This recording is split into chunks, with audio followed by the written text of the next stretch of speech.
Hey everybody, it's Joric. Welcome back. I hope you're doing great wherever you are in the world. Today I wanted to talk about some lessons learned from living overseas. And specifically, if you're from the United States and you spend some time overseas and you move back to the United States, there are some things that we learned or we felt like living in Europe, in our case, Portugal, that are worthwhile when we've moved back and considered the move to back to Phoenix, Arizona. So the first thing that I want to get to is being able to live small. And where I'm going with that is downsizing before retirement. Many people wait until they're retired to maybe buy a smaller place or downsize from whatever property they have. Some people don't. Some people keep the same property. But often you go from, let's say, a three bedroom or to a two bedroom, or a four bedroom to a three bedroom to a two bedroom. And in our case, we went from almost 1,900 square feet, three bedroom, two bath in Glendale, Arizona. Before we moved, we went to 650 square feet, two bedroom, one bath in Portugal. And what we found is that even though it was a much smaller space, about a third of the size of what we were living in, we were able to make it just fine because it was just the two of us. And as we were making the move back to the United States here, although we're living with the kids as we're making this video, we are buying a property that is two bedroom, two bath. So it has one more bathroom than what we had in Portugal. And it is a bigger space because it has a front yard, has a backyard, more common area in the kitchen and living room. But it is much smaller than what we were living in before and what most of our friends and family members are living in. So sometimes they're going, gosh, you're going to a small house, but you're not retired yet. And for us, downsizing long before retirement helped get us into the mindset of we don't need the big size place, and why wait until we're in our 60s to downsize when we could do that in our 40s or 50s. So that's the number one thing I would think of is often when you leave the United States and go live someplace else, you have to live in a smaller place. That's not always the case, but much of the time it is. And just learning to work within those constraints is very, very important. So another thing that goes along those lines is not needing unlimited options. Where I'm going with that is you move out of the United States. Not every store has every food, every piece of produce, fruit or vegetable in season. More countries are seasonal when it comes to what they are offering for people to buy. So I don't know, if you pick something that you can get 12 months out of the year here in the United States, often you may not be able to get that 12 months out of the year someplace else. And I'm thinking specifically maybe some fruits or vegetables that are more seasonal. So then you start, do you really miss that stuff? Do you really want that in the off season, or can you start living without some of those options? Even things like, in the United States, you got seems like 5 million potato chip options in the food aisle. Overseas, you may have 20 options. 20 is probably more than enough. You don't need gazillions as we have here. And so learning that, you don't need an unlimited option, because what we found from living overseas for 5 years and now coming back to the US, it's almost like we have analysis paralysis. There's so many options out there. Just give me the basic option. I don't need 35 options for razors. I just need a couple of options for my shaving needs. That's something that takes some getting used to as we're coming back. Just realizing that the U.S. is land of every option out there. Most other countries, it's not the case, and it's not necessarily needed. It also helps, again, as you're focusing on retirement, as you're getting older, you don't need unlimited choice. So that's the second thing that we learned, is that don't need unlimited options. And then similarly is trying to go with quality over quantity. So that would be number three. So because you might have a bigger home or a bigger space, you buy more stuff just to have stuff. When you kind of commit to having a smaller space, you have to be more particular and I think have more discretion about what you buy and when you buy it.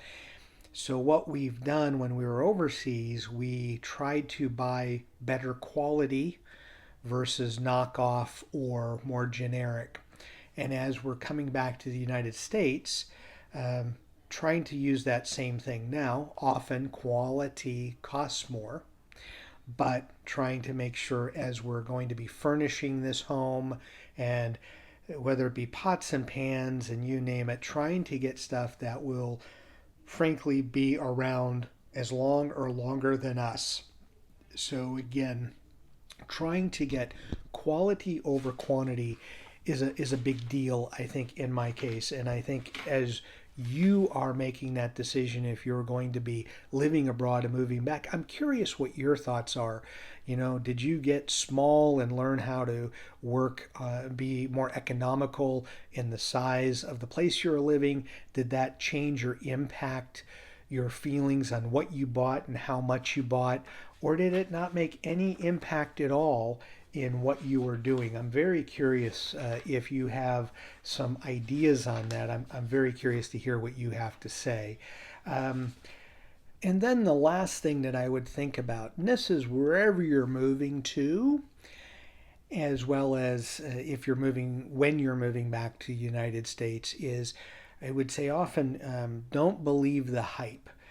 And where I'm going with that is often there are all kinds of articles and marketing pieces about what's the next country, the best top 5 countries to retire to or be an expat in, a digital nomad. And realizing when we moved from the United States to Europe to Portugal, how much of that was marketing, and found out that the government of Portugal actually dumped tens of millions of dollars into marketing to other countries, specifically North America, um, United States, and Canada, to try to get more people from the US and Canada to move to Portugal, either to still work or mostly to retire on their D7 visa. And when you kind of realize that Panama, Costa Rica, Belize, Portugal, Spain, there's different countries, Malta, that when they show up on your Facebook feed or your different blog posts for the best places to retire, that's all marketing. That's not, they may be great places to be. And for Portugal, it was a great place to be, but it doesn't necessarily match what your interests are. It's just you keep seeing it every day. Whoa, Portugal must be the greatest thing since sliced bread. For some it is, for some it isn't. It's not believing the hype. And also coming back. So the interesting thing about moving back to the United States is also trying to embrace the good that we enjoy about being the United States. So, as much as I just talked about the limiting options overseas, one of the great things is there is a ton of options, almost unlimited here. And some of the quirks and things that got you frustrated with your home country, sometimes, when you move away, I would almost say in a relationship sense, the heart grows fonder, that some of those things that you were upset about. And for us, we were upset, in 2019, we left because of work, but there was a lot of other stuff that was percolating that we were going, well, we're happy to be away. But once we're away, the thing is, I guess where I'm going with it is every country has its own problems and issues, and what might be happening here in the US, people outside of it may be upset, but in every other country, they've got problems and issues too, and in some cases, much more so in other areas than what we have here in the United States. So it's one of those where you just kind of have to realize once the honeymoon's over and you're just living day to day someplace else, it's just another zip code, and there's some good and bad about that other zip code of where you're living. But those are the 4 lessons that I think are takeaways from living overseas, and it's really helped us be able to think about scaling down and doing so in our 40s and early 50s as opposed to doing it, let's say, 10 years from now. So it's really good because now we're thinking, although we still have 10 years left of working, we're already thinking retirement. Like, how does this play into retirement? So, paying off property, the furniture that we have, what does our backyard look like for entertaining? And so, we're trying to get to a point where we are thinking a few moves ahead, not about investment, not about anything, but just taking the best of what we've learned from living over in Portugal and applying that when we come back. The hardest thing I'm having getting used to is walking again because things just are so far away. Is have to get in the car to go get coffee, go get groceries. It's an hour and a half walk to get to the closest grocery store. That's a little different, and that's some getting used to. But those four lessons, I'm curious for those of you that have lived abroad, and if you've moved back to the United States, what's been your impressions? Did you have any lessons learned overseas, or do you feel like you didn't learn anything? Or do you wish that, God, we wish we had never moved back? We wish we had stayed overseas or moved to a different country? I'm curious to hear in the comments what you have to say. As always, thank you so much for watching and enjoy your travels.